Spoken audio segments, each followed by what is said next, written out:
ya biso tozanango o ezali na mboka na biso o ba FARDC bazali ko sala mukolo lobby ezali lokola ndoto pour likolo comme lokola nzamba zo tumba bikeli. Oh oui, likolo comme lokola nzamba zo tumba bikeli. Milinga to moto mwana mboka. Et ezalaki na coup ya 18h heure locale né au moni avion il y a la force spéciale américaine chargée des opérations qui est dans la République démocratique du Congo. C'est pour vous dire que bye bye insécurité. Et ça se paie, et cause à la paix, à collaborer dans la justice pour bino vos communications qui moto qui mi hôte à collaborer dans la justice. Non, à collaborer dans la justice, c'est ça va faire la service de sécurité d'Akimi. Pour aimer déjà mais il y a ça qui a madé sur la quoi qui n'a pas. Et tiki sous ya lo c'est combien madé. Ce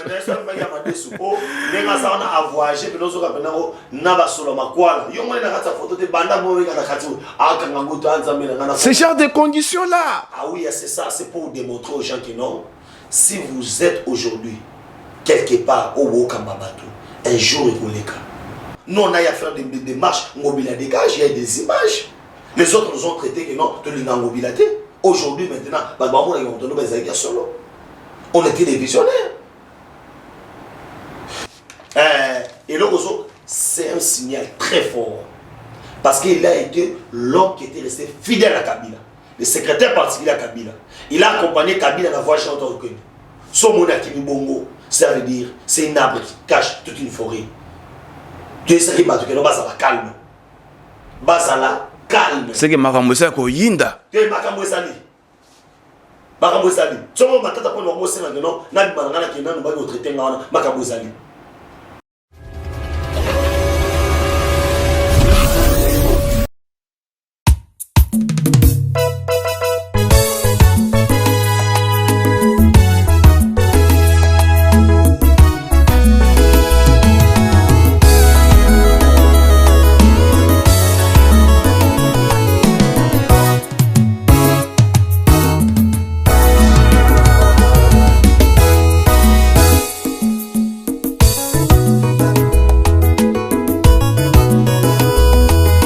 Bonjour fidèles téléspectateurs de Gauchine cette télévision, bienvenue dans votre émission Les débats congolais. Tomesana Kopé Sabino, information sur l'actualité politique en République démocratique du Congo. Je pense très bien vous a branché dans vos téléphones, à travers vos écrans pour Nakolanda Biso, les lotos, préparer les binos, bas sujet Oyo.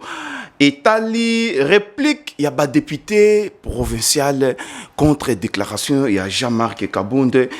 Et aussi, fuite, il y a monsieur Kikaya Bin Karoubi Oyo, Azali Odunitaire, Naba régime, surtout Eleka Awa, Yé Azala Kipe Nalikambo Oyo, il y a carte bleue ou carte bancaire connectée dans le trésor public. Donc, les sous baisse des prix, il y a vivre frais sur le marché. Gouvernement de la République, Bazali déterminé pour Nakokitissa, vivre frais social, il y a Congolais, et Bonga, Batobalia Thompson, n'a moins cher. Toko le bele susu makamu susu toko évoqué yango awa na Benjamin Mwanasuka o azali membre de l'UDPS toko zana ye elongo tozo senga na technique et meka coacher la biso moi élément mouké derrière la caméra de Joël Ngabou et Bob Kokissa et on revient après.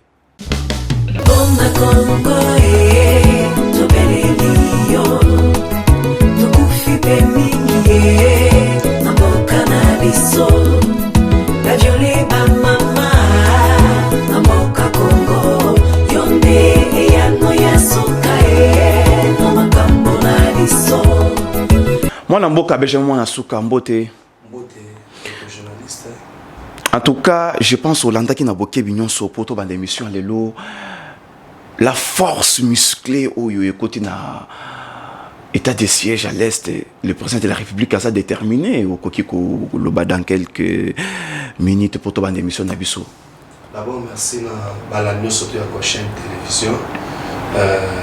Oui, na bondimi kopesa ngai pour la toute première fois koleka awa mais concernant autre béni victoire diplomatique parce que aujourd'hui on doit préciser na ba peuple congolais wala na biso partout dans le monde que na relation internationale il y a que par relation d'intérêt. Aujourd'hui les États-Unis d'Amérique au bisika puis bazongo na intérêt na ba na démocratique du Congo. Et puis mon konzamboka va mettre fin à la guerre na Est. Moi je pense que aujourd'hui les Comoriens mon que tous les bateaux au Yanda Koganga tas de sièges Est aussi maté planification tout ça aujourd'hui bazar à Souka parce que les États-Unis aillent pour appuyer biso na ode ya biso tozana ngo o ezali na mboka na biso o ba FRDC bazali ko sala mukolo lobby ezali lokola ndoto po likolo koma lokola nzamba zotumba bikedi. Oh oui, likolo koma lokola nzamba zotumba bikedi. Milinga to moto mwana mboka osaganate et ezalaki na coup ya 18h heure locale né au moni avion il y a la force spéciale américaine chargée des opérations qui est dans la République démocratique du Congo. C'est pour vous dire que il y a insécurité. Et ça sous Kenya? Non, on est américains bien formés, United States of America. C'est pour vous dire quoi aujourd'hui, bateau en est mon colonie, banda au pouvoir qui est est et aujourd'hui tous est dans marambo. C'est pour vous dire quoi, les ana marambo oyoyo, to banda ko la kabato. Les amis comme état ma promesse, mais aujourd'hui il a tinzoto. Et puis il faut comprendre que nous avons deux angles. Aujourd'hui, Fachi Aza, président, il y a RDC, mais Azali, président, il y a Union africaine. Dans la casquette de l'Union africaine, aujourd'hui, nous avons une guerre où ils allaient dans le monde entre les Américains, les Russes, et tout le monde, les Chinois, les côté les Russes, et tout comme ça. Et la République démocratique du Congo, aujourd'hui, a récolté la matière première, et pour faire basculer le monde entre autres uranium, et pour nous sécuriser, pour nous avoir et va trouver au sommet de l'État dans moto oyo akoki ko sala bien leadership wana yango moni lelo les États-Unis na République démocratique du Congo les bala bosembo yango moni basoda bayaki c'est pour mettre fin à la guerre de l'Est. Donc là c'est une guerre diplomatique si je comprends bien. Oui, c'est une guerre diplomatique parce que aujourd'hui les gens doivent savoir que non, la République démocratique du Congo est au centre de tous les enjeux du monde. Les gens voient aujourd'hui, c'est pourquoi j'avais dit aux gens, Botan il a fait un mandat, mais Botan il a fait une mission. Mission est aussi Sanzala, mission est aussi la RDC, il y a pour mettre fin à l'insécurité. C'est pourquoi il est parti plus loin.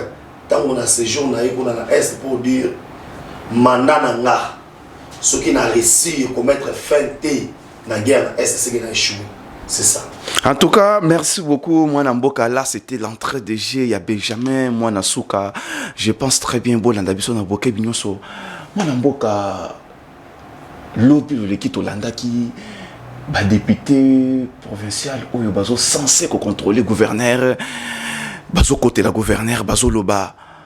Kinshasa, ils allaient bien gérer. Contre propos, il y a Jean-Marc Kabound, Azali, premier vice-président du Parlement, Nabiso, il y a le Kinshasa, ils sont ingouvernables. Moi, je pense que les journalistes, il faut qu'ils tapent sur le terrain. Parce que ça, il faut savoir où il y a Kindoki pour nous défendre. Soit il y a Kindoki pour nous défendre. Devant l'hôtel de ville, les boulots et ça. Devant l'hôtel de ville, salité. Ba foule les liboso hôtel de ville. Na ke musikate na ke liboso ya hôtel de ville à Kinshasa. Naza lelo na planification ya Kin Bopeto. Kin Bopeto c'est quoi? Nous avons des images ici à Kinshasa.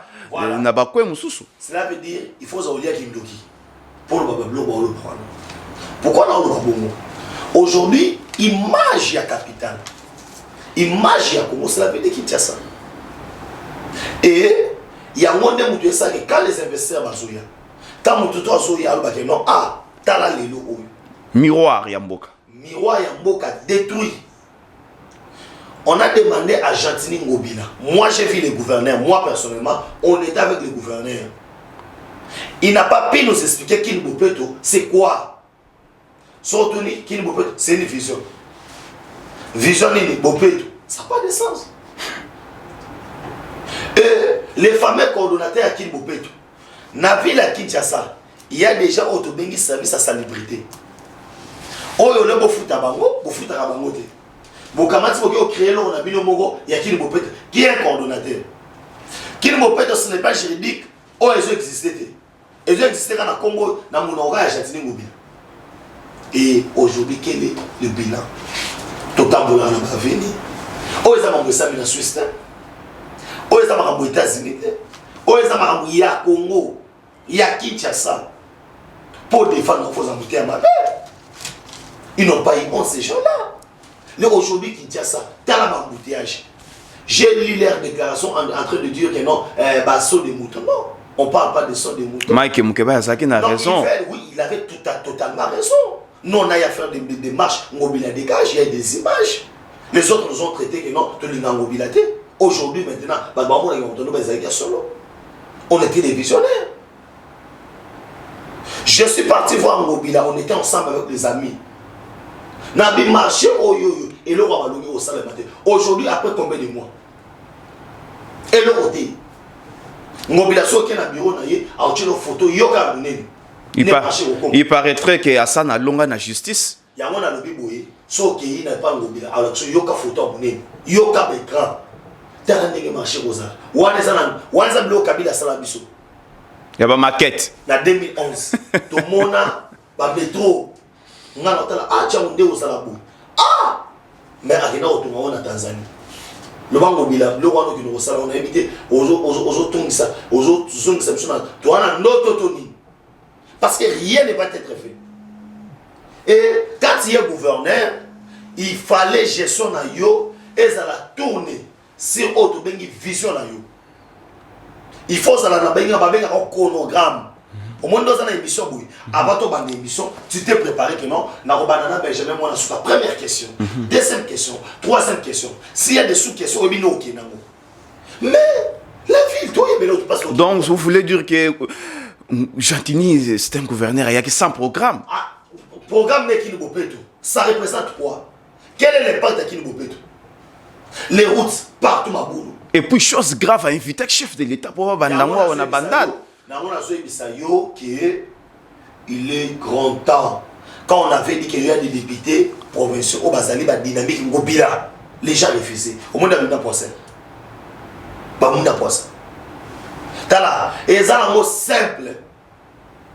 Sokyo lingi, maman et moi abima. Simara moi. Ta moi na dole, au moins abima. Mais c'est la même chose, à l'époque, il y a André Kimbuta, Roger Singhi, Abanda Kosala Kaka Ndengemoko, avec les députés, Parlement affaibli. Si je comprends les lots dynamiques Ngobila, c'est-à-dire nos parlementaires, ça n'a pas chier à Moutoumoko. Mais c'est bien clair. Malobi, on reconnaît l'arbre par ses fruits. Jamais nous étions à Manga et ça s'en fout. Député n'a pas commis dynamique. Pourquoi? Aujourd'hui, la ville est à Oizali. On ne peut rien cacher. Moi, je vois les gens au moins bazar au bébé ça débat. Personnellement, Ngobila était qu'un ennemi, on n'a pas un problème avec lui. Mais quand ça ne marche pas, et c'est les bilans de Ngobila, les bilans de Fifi, les bilans de XY qui a boula, c'est Sande Kosala, bilan à chef de l'État. Et si tu es incapable dans les pays autres, pas pays modernes, tu démissionnes. Pour dire que Maramoï, ça n'a pas coquille, n'a pas n'a pas coquille, n'a pas coquille, on démissionne. Mais il est là à rien faire. Azobé d'attendre. Parfois, il de l'argent. L'État passe ne revient plus. Et aujourd'hui, les députés. C'est pourquoi moi je demande la réforme, il y a un système, il y a un gouverneur, il y a un bichot. Mais ensemble, il faut un coup fort. Et ils allaient parmi les institutions, ils allaient dire, parce qu'ils ne sont pas là pour la quota, autre exécutif provincial, ils sont là seulement pour applaudir. Pour eux, autre population, tout le monde a plus de 13 millions d'habitants, puis la Kinshasa, tout le monde a ma baie. Car à mon groupe, il y a des députés, là, c'est très regrettable. Oui, peut-être parce que Bango, Bazali, na opulence, Babo Sanike, Bazaba élu, il y a peuple. Bisoto Tofota Bango, pour Bakinde, est-ce que na kachikuna pe ya dynamique Ngobila, bah député IDPS Baza? Bon, moi je ne parle pas de l'IDPS et tout qu'on sort. L'IDPS, c'est la première force politique. Il y a l'Assemblée provinciale. C'est là où maintenant les gens doivent s'interroger. C'est là où nous maintenant on doit comprendre. Ils sont partis là, bah voter yo, bah tout ce qu'on va voter mais aujourd'hui, baza au service de la nation, tous sont au service d'un individu. Dynamique Ngobila. En tout cas, merci beaucoup, moi, Souka Benjamin, Tozoko Baka Kanamituna Nabiso. On prend notre deuxième thème, réduction à train de vie. Et ça, détermination, il y a gouvernement Sama Lukonde, cette fois-ci, il faut revoir salaire, il y a un ministre, émolument, il y a un député, surtout Kambaka, institution, il faut revoir le train de vie na bango. Votre avis, yo Olobini? Non, mon avis, Ezali, je suis derrière le peuple congolais. Je suis là pour défendre le peuple congolais. Si on est là, c'est pour d'abord. Et notre slogan, c'est le peuple d'abord. Quand on parle du peuple d'abord, nous voyons aussi comment, béni, sur le plan social, il faut moins équilibrer ça. On ne peut pas imaginer que le ministre, Azouta Naïka Lemba, Poya Matete, na cortège à 50 000 touka. Vous savez, tout le monde a dit bandal, beaucoup makitambo, na 9 000 touka na suite non. Bah on peut carburant chaque jour. Voilà, ça veut dire olo bandal, beaucoup makitambo, il suffit d'un sou touka na yo moko. Na motuka mon liboso ici mi bali. Et est-ce que le ministre peut se déplacer? À quelle émission montant sur la canne na bandu, il faut qu'il y ait 200 personnes. Donc il y a 50 personnes, alors qu'il y a 20 personnes. Alors qu'il y a 15 personnes. C'est comme ça que ça a équilibre social. Parce que selon ma statistique, toi, on a un budget faible. Nous sommes parmi les pays les plus pauvres d'Afrique. Apparemment, vous êtes fatigué, je ne comprends pas. Non. Au niveau des émissions, tout le gâteau a pu se poser. Reprocher sur la vie, tout le gâteau a posé. Et maintenant, aujourd'hui, pour comprendre, il faut tout ça effort. Effort les amis. Il y a na le lengeno surtout esengele bato bazo kamba biso na biso tozo kamba pa na bango vieza la ata ba ozala ba na biso mo boy exactement baza à 100% population à 10% non et comme les gouvernement wa wario il faut ba balbi à chanter bien ordonné commence par soi-même. Il y a un moment mon premier ça va le konde a beti déjà biloko non on peut on peut encourager. Donc, il faut revoir le salaire. Il faut revoir yango. Na bato musala basala ke pa na ye. Revoir yango, revoir le nombre de conseillers. On va conseiller à ministre non conseiller chargé au là-bas sur le ndako. Vous avez pas conseiller Kabouni. On va conseiller ceux qui chargé ceux qui les Kabouni. Conseiller ceux qui chargé ceux qui les Kabouni. Ça veut dire il faut comprendre que nous avons ça. En tout cas, moi Namboka Benjamin Nakotika yote.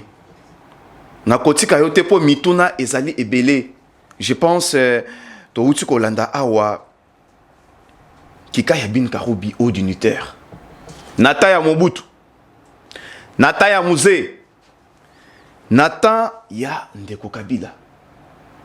Interpellé par le premier avocat général. Mais le long de Tolo Baboye akeina misolo ya l'État.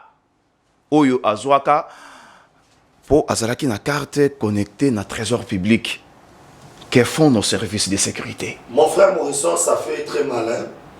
Pour souvent des gens au Kamba et Baté. Biso bato to koli na ba Kinshasa oyo to tangi na ba université comme ba 207 to bi Valère Ambongo. Baloba na lingala ba bakati na liberté c'est na pas sa boloko. Aujourd'hui, on dirait que nous avons blague. Aucune manière ça n'a pas. Parce que normalement, il devait mériter la prison. Il mérite la prison. Donc il se reproche de quelque chose. Non. Alors, c'est lui qui s'acquise. Il prend la fuite pourquoi? Il n'a pas coopéré avec la justice peut-être. Il fuit pourquoi? Parce que il y a des preuves. Justice sont maintenant Azali incapable. Maintenant quand on servit de sécurité. C'est pourquoi parmi les blocs opérations à tout matouan Azali. Comment les gens qui doivent fuir qui me la faire Congo central? Donc il y a complicité. Il y a complicité. Parce que Kikaya, malgré à se déguiser, Abibi portait Ça quand on y a masango so au même rien que na ça que masango na ndoko mambo. Faut pas timer ça. Il y a bande rouge en même temps. Et ça qui caille. Mais aujourd'hui et le Rosso, c'est un signal très fort. Parce qu'il a été l'homme qui était resté fidèle à Kabila. Le secrétaire particulier à Kabila. Il a accompagné Kabila dans la voie chanteur de son monarchie Bongo, ça veut dire c'est un arbre qui cache toute une forêt. Tu sais qui m'a dit que non, ça va calme. Ça la calme. C'est que Makambosa ko yinda. Tu es Makambosa li. Makambosa li. Tu vois, ma tata pour nous montrer non, na bimana qui n'a pas notre traité Makambosa li. Yepé na oki justice et rapidité pour le baki abimana mboka te peut-être ça pour na pour kika ya kimite. Et yes ko nenga zawana yata ko nous resomelo na boutique. Il faut atteindre la moto. Nous sommes il faut atteindre la moto. Et puis il y a des gens qui tant bas ça mais ça va faire la cravate rouge. Pour on a limé pas. Si pas la limé il va pas. Ya solo. Ah, mais non pas solo. Ali il va pas. Et puis on a mudora nani ma tata poni awa. Tous les makiawa. Macroéconomique, bonne gouvernance, ba PC médaille à bout. Mais il est content. De comment pourquoi les gens qui sont les administrateurs, bateau basa le ba okamba mboka. Tant baso kamba, au moins on va trophée. Mais matata pono au DG qui toque. Il y a repris son rapport à stade municipal. Municipal. Personne son rapport. Il y a ma passerelle. 1000 écoles par an. Et qui n'a wapi. 1000 écoles par an. Et qui n'a wapi. Et tongama na Maniema. Il y a mon alodi 1000 écoles par an dans chaque province. Et qui n'a wapi. Et qui n'a wapi. Viens nous donner rapport. On doit avoir les éclaircissements. Les gens ne comprennent pas. Il y a une différence entre Momonayo simple. Na Momoza Batou. Il y a un moment où la Ligue Salobi, ce sont de les rappeler honorable Banan, car il est voleur, appelé le voleur. C'est pour vous dire quoi? On n'est pas là pour nous s'assoupir. Justice au son mona oyo et belé bakabilo to anda ocha munoko. Ba misune bazanga zo banga po ba okanga ba groupe bazanga boy. Nzabe batana ngateko, batana ngate na justice, so batanga le na sa. Moi Mboka Benjamin, je reviens encore na mon service de sécurité, c'est-à-dire nos services de sécurité, bazo sunga justice te parce que bato oyo justice alingi acha maboko bazali ko s'échapper. Kika n'est pas le premier et namonia ko sala le dernier te. Non, je pense aujourd'hui là Mamoza Serré Makasi. Mamoza Serré. Kika ya place azali azo bomba nande. Kota ki babe Angola ki ba Matibo mais azo bomba. Bonsoir mon ami, à aux assorts ya Willy Bakonga. Bin Karobi. À aux assorts Willy Bakonga. Willy Bakonga là. À business américain, ba mekabi comment Bakonga en Amérique zarate. Na Amérique wa Américain wa yu. Est-ce que yo te nga Bakonga. Azonga wa les lois de vungulé. C'est pour vous dire quoi? Les gens doivent comprendre que non. Régime o ezaki ya lia nengolingi, détruire nengolingi et aller souter. Et c'est soutenu. Aujourd'hui, les gens commencent à fuir. Bah, intouchable. Qui kaya bi karubi na tango wa Kabila. Nana okimisi mbogo. Nana obangi sa. Oh, dignitaire. C'est pour vous dire que non, Mamoue qui est bénin. Il m'a enseigné ce type-là. Il m'a enseigné dans cours, il y a un séminaire d'actualité.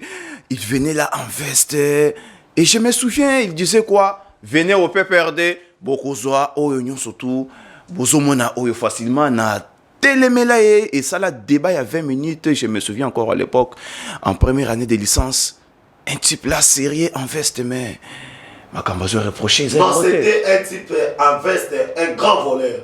Professeur des universités. Un grand voleur, ça veut dire, si tu es professeur, Babi la châté, bien donné commence par soi-même. Mais n'a habité, tant que ça, qui m'a eu bien copié à mon terrain. Ah, nous on bénéficie de la science. Ok. Et qu'on ça la paix, à collaborer dans la justice pour bien vous communiquer ce qui moto qui mi hôte à collaborer dans la justice. Non, à collaborer dans la justice, les hommes à faire la service de sécurité d'Akimi.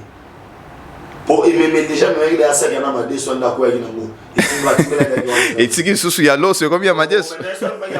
Oh, mais quand ça on a voyagé, mais nous avons maintenant naba solo makwala. Yo moi na kata photo te banda mo na kati aka nganguto anzambe na. Ce genre de conditions là. Ah oui, c'est ça, c'est pour démontrer aux gens que non.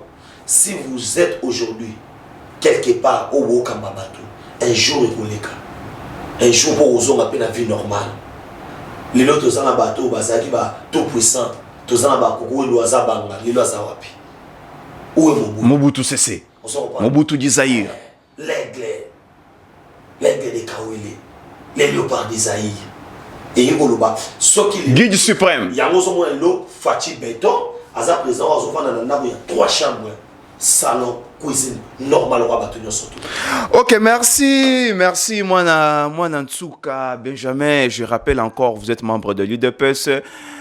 Ezangate, Gilles Alingeti, de Moutalopi. Bobenga bango ba voleur. Ceux qui vont moni Moutaïm sur l'État, au détournement té. Yemoko, mon conseiller chef, je pense, à la télévision, à lobby, Bobenga bango ba voleur. Moi Namboka Benjamin, je pense, tout ce qu'on va mituna, désignation ya membre Asseni, président Bosso à lobby, qu'on participe à l'élection, ils allaient droit pour les uns. Kobo a peur qu'on participe à l'élection, ils allaient droit pour les autres. Même l'UDPS à l'époque, en 2006, bazouaki problème pour baboyaki qu'on participe bazouaki vraiment problème mais baboyaki qu'on participe plutôt dans l'élection, ma pata et koyakité. Mais la commission paritaire au Bassali composée par 30 membres, la majorité, l'opposition et les experts, bande qu'on a vu sur l'opposition, en commençant par la Mouka et le FCC, il y a Joseph Kabila, Baron Balobi, Bakotine, Daba membre était la commission wana. Oui, vous allez que tarder ma ponamité. Bon, monsieur le Romoko, aujourd'hui vous devez savoir quoi. On ne peut pas créer des histoires pour bloquer. Nous savons la rise de ce genre-là. Ils veulent démontrer à la communauté internationale que non, il y a des manœuvres au Bissau, le pouvoir, les gouvernements, la CENI ne veut pas organiser les élections. Or, chose qui est faux et archi-faux. Ils doivent être conséquents en arrêtant Baomi Bissau. Mais j'aime Papa Mbosso parce que malgré leur caprice, ils ne cèdent pas leur caprice à le bateau qui est de l'avant. On a besoin de ces élections en 2023. On les a forcés. Toujours forcés. Mais on a besoin de ces parce que les bandes contestation les alliés. On a besoin de ces élections.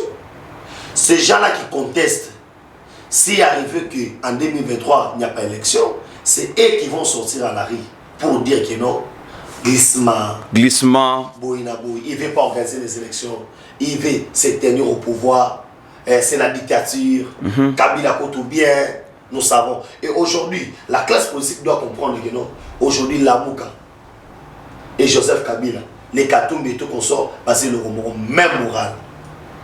Et il y a un j'ai aimé Papa Mbosso, les lois mataba kita, avec les confessions religieuses, la gesta oyo 6 bazaba PV. À part ça, il y a autre bengi ONG, il y a 3 de l'homme et tout consort, baza 60 ba même kanda ba biki non. Tout ça la volonté à bato oyo baza 6, o bazali majoritaire candidat wa bimisaki. Je pense ba PV okata makambo et les choses vont évoluer. Et c'est-à-dire depuis 2006 Senko et Tikala ko signé PVT. 2011 ba signé 2018, bah signé. Et aujourd'hui, ceux qui va signer, ils sont sous-soutés. Non, il y a beaucoup de gens qui allaient qui les connaissent tout à l'heure. Ils ont fait ça. Ils ont et pourquoi à notre époque, ils ont dit comme le rôle débat beaucoup bouillé et comme le roi liwa beaucoup bouillé et comme le roi et logo ils ont ça manatango yo. Non. Je pense bien Tokomi est presque à la fin il y a une émission Nabiso mais Tokoti Kaboyete une question me vient en tête c'est si comme bande qu'on a vu sur ya FCC PPRD basengi susu moi délai pour ba meka ko désigner batu batala nani akoki ko kende kuna et puis bazana posa ya consensus bakoki ko accorder bango tenter. Non, moi je pense que le calendrier a été bien établi. Comment ça n'a été que na chronogramme il y a CENI, il y a chronogramme à Makambo. Chaque chose au compté. Tabolo basko qui ba accorder bango, na 2023. Basengi. Na yona le bibo, na 2023 p. Ba accorder pe. Prolongation. Ah, yona tourné. Pour c'est bien bon. To raté, to accordé, to bakisa. Bango ba lobby glissement ata bonyati mbembe. Non, yango na lobby. Ata poso étabé, glissement ezati. Yango na lobby biso pe retard wana. Moi je pense que c'est pas à moi l'IDPS. Mais c'est par contre la présence de l'Assemblée nationale. Il y a un calendrier OECP Samaki et c'est ça depuis de 1 mois. Bon, on a pour déléguer mon Sengani. Pour déléguer mon.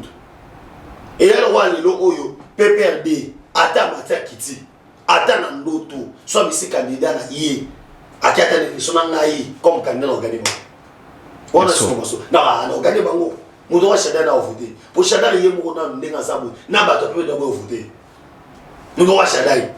Donc ce que donc si je comprends bien bazana bobangi a élection na biso ba ke élection na bilanini biso bilezali quantité de l'enseignement mbolo mona damazoa Chambula. Toso koma wana. Toso comprendre. Babilo tala na so biso ba billet d'avion. Lelo oyo o mati avion te baloki yo. Po itika mukele tan ndo kan ba no makasi. Ba mato matana no yo kene kana ba no boto kene kana kana kene no kana. O biso mo mo ta ko be na kitasa na masuwa nini yo mata avion. Mais na bambongo oyo ya ba 100 000 francs ba ko futaka ba fonctionnaire. C'est de l'eau. Non, on ne doit pas dire qu'il va faire fonctionner à 100 000 francs. Yasuka. On a précisé Yasuka. Et ça n'a pas OYOP, lelo. Obele comme ça nani. Toi na fromage na. Bolaki bango 100 000 bobaki cité. Et ça qui na 7e mois awa. Awa ba fonctionnaire, oyo to beki ba enseignant. Ba NI o ano futa mate. Le ba mo seka. Tonu moi ba. Nous on pas ba mo seka. Lelo mikolo yo. Enseignant bena tata mukolo wana a on changer a ebi que non qui ne fait au Canani France 24 les arabes quand les grands places magaya mutana on met la guerre mais on met la secret pour qu'on jette qu'on razanda c'est pour vous dire que non il y a une nette amélioration tu sais qu'il y a le bas au mulumba le bas tienne des restes moi mon Congo Nzoka le B52 héros national à le baboui les mal est profond il nous faut un changement radical. Comment les boules zaki makasi ya moment to sala ba moment to sala le côté mais voyage à 1000 km et ba na 1 mètre baisse de prix il y a bas surgelé sur le marché je pense gouvernement bazala qui na négociation na ba membre ya FEC pour ba meka ko revoir prix à Thomson prix à Soso mais de l'autre côté tozo ka ezana bato mususu ba entreprise mususu bazo lingate net entreprise ni natanga yebisa nga azoboyat égal bon wana égal wana eza ba congolais nazuka égal eza mbongo esalama na mbongo ya banque centrale eloba docteur Noël Tchani eza bras de fer te yango na émission boye il n'y aura pas de bras de fer kaka ndongo mona kana ba compagnie d'aviation ndenge pe ko salima il n'y aura pas de tala l'état boma Jésus. L'État va s'en pas t'embêter. Les Romains. L'État, Romain autoké musika, le bara l'État kamata jesa baraye, l'État va s'en aller blaguer. L'État sera le dit que ça les kamboso boyi, au kangi bisakano aussi. Il reste pas au linga, milouki. Et quand on linga et là on va s'aider. Et là on va s'aider 18 ans, consomme à Thompson à $5, quoi au terrain à $75. Et là on va s'ali, bafuta la taxe de. Si vous êtes incapable de faire, la loi est dire, mais c'est la loi. Congolais, on a partout. Après ça, on ultimatum, c'est là jeudi prochain, à partir de vendredi, samedi. Non, la fête, bah ça déjà d'accord, bah ça d'accord. Mais bah récalcitrant, on dit bah bien à Rabango dans le poto bazali. Bah pourquoi non bah kate. Bah ça kate. Yango na lobi boy. Mais les récalcitrants, qu'est-ce que la loi prévoit? Sanction. C'est averti à louer comme ça là. Bon bah on a mis le mon côté. Ah oh maman oh mobaya, oh lela oh wapi, oh mon la justice. Mais faut te maman arma tout le monde a pour faire n'engeni. Pour attention à on va la moussate. Eh, moi je te fais un audio n'ingisa mo. Au moins mon zido nango. Quand on a pas mon zido nango. Vertige les candidats va battre en 2023. On a les candidats, les candidats. Pour ça, on livre poster un peu la postuler. N'est-ce pas Fachi, à un niveau na hauteur. Ce qu'on livre postuler, il est pas sorti un candidat. Fachi pour postuler na hauteur. Pour ne la robeta y. Eh, on m'a pas besoin de tambola qui tambola na bouchima ne maman le oso ngate. On oso na bouchima. Ana de on ah, ana so ngate. Heureusement y était. Mon balai hôtel là qui m'a dit que maïbou. Et bon aussi. Merci beaucoup, c'était Benjamin Mwanasuka na lobaki tokosi sa émission T. Ya lelo, ça qui n'a évoqué question. Un ancien rebelle nommé na Obabengi PDDR. Denis Mouko qui dénonce. Ok. Moto Oyo aïe. Poto Silissa, je pense. Oko réfléchir pas comme un membre de l'UDPS, mais comme un Congolais. Ok. Oh, ça n'a pas de connaître pena est. Ok. J'ai réfléchi très bien. Aujourd'hui, nombreuses accusations par lobby pour un bateau facha nommé na est balobi, c'est les résultats qui arrêtent la contestation. La plupart, il y a bateau qui sont criminels. Moi, ça va criminel. Je dis bien, la plupart des bateaux sont criminels bien. Au monde de Sabou. Et ça passe, na joyau pour qu'on dénoncer à l'okangelangai, bakoulou sur kalam. Mais on a vu bangote. Pose ce qu'on a un ancien koulouna. Au goye ba yango moni, muta comment oleka, ba ye kolino surtout ya Yesu. Apôtre Pierre. Un brigand. Donc par là, au niveau de la stratégie. Il y a on ne peut pas dévoiler tout à la place publique. Maintenant, les résultats, on doit juger au travers des résultats. On va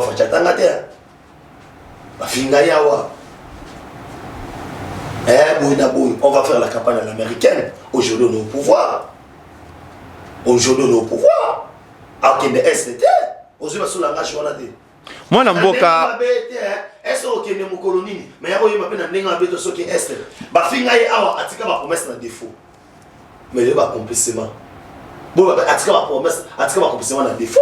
Moi, je suis Benjamin, na kotika yote na dikambwango azalaki na RCD Goma. A côté CNDP. Aye kokota M23. Na rapport ya ONU azalaki bah le bac est criminel. C'est comme Bozui Gédéon Kung. Oh, il y a battu na triangle de la mort. Kuna Boché na mécanisme. C'est ce qui se passe. Ce qu'il faut y avoir, Azagana MP3 CNDP, rôle des Aguinis. Ne voyez pas. Mais Azaki est rebelle. On a des anciens rebelles dans le gouvernement. Tamboué Mwamba, par exemple. On a des anciens rebelles. Mende. Devenir vice-président dans Bokoyo. C'est pour vous dire. Parce que Tamboué Mwamba, Azaki juste porte-parole, mais Bolobi qui est Azaki rebelle. Mais il y a Azaki Nani. Il y a un qui ok. Na tu ko pesa yo éclaircissement dossier na Olobaki. Moto yo Azali, un ancien brigand. C'est facile pour lui, soit après ses responsabilités, à Kangabangonyo surtout. Parce que la méthode va utiliser ça. Aïbi comment va agir ça? Aïbi comment va soit rabana wana, comment va rebelle. De la même manière, le roi Batié dans la commission, il y a Kozongi Sabato. Et puis, on comprend que Batié, commandant, ce que Batié a chargé. Il y a quoi aider à réinsérer, à la vie. Abenga Batuna, Atika Kuna Baya. Voilà. Bazon à civil. Il y a une différence. Ici, nous, nous ne faisons pas brassage, tout ça, mixage. Mais tous les zones qui s'abattent, la vie civile, il y a une différence. Or, l'armée congolaise a été infiltrée quand on a pris RCD, on armée, CNDP, on armée, M23, on armée. Mais fasciste que ça vous monter, on vous prend. Vous revenez à la vie civile. Vous retournez à la vie civile, pardon. Vous êtes la vie civile. En tout cas, merci beaucoup Benjamin Mwanasuka. Je pense Tokomi na Souka émission na biso balandinyo surtout balandaki biso nanda que je pense bozui biano na mituna nyo surtout banda ko mituna tala caméra ya Bob Kokisa na Joël Ngabu opesa lilobano ya Souka po to clôturer émission lelo. Merci beaucoup na batutu balandi biso kolonzamba pambola bino Congo d'abord hein. Le Congo, mon pays, Félix, mon président, IDPS, mon parti. C'est ça, quoi. C'est maintenant ou jamais. À bas le tribalisme. Ici, tout autant, on ne veut pas Congo tomber dans le piège. Il y a des gens qui ont des tribal. Ils veulent nous imposer le tribalisme. Et ils ont dit que Congo, merci beaucoup. En tout cas, merci beaucoup. Ngape na koloba. Abat le népotisme. En tout cas, Tokomi Nasuka ya émission Nabiso derrière la caméra, c'était Joël Ngabou, Bob Kokisa. Je pense très bien que la diaspora congolaise, surtout, abonnez-vous massivement sur Goshen 7 télévision, vous ne serez pas déçus. Équipe technique, et je viens de le dire encore, et c'est là qui composé naba génie en caméra, oyo ba meki ko déplacer biso à travers Goshen ti na banda konabino. Abonnez-vous massivement, numéro nabiso ezana c'est il y a écran bon meka ko pese biso ba suggestion soutien union surtout sur tout le plan. Donc tozawa na pona ko travailler na bino ilongo et puis to ko pesa bino information sur le plan politique. Restez bien chez vous.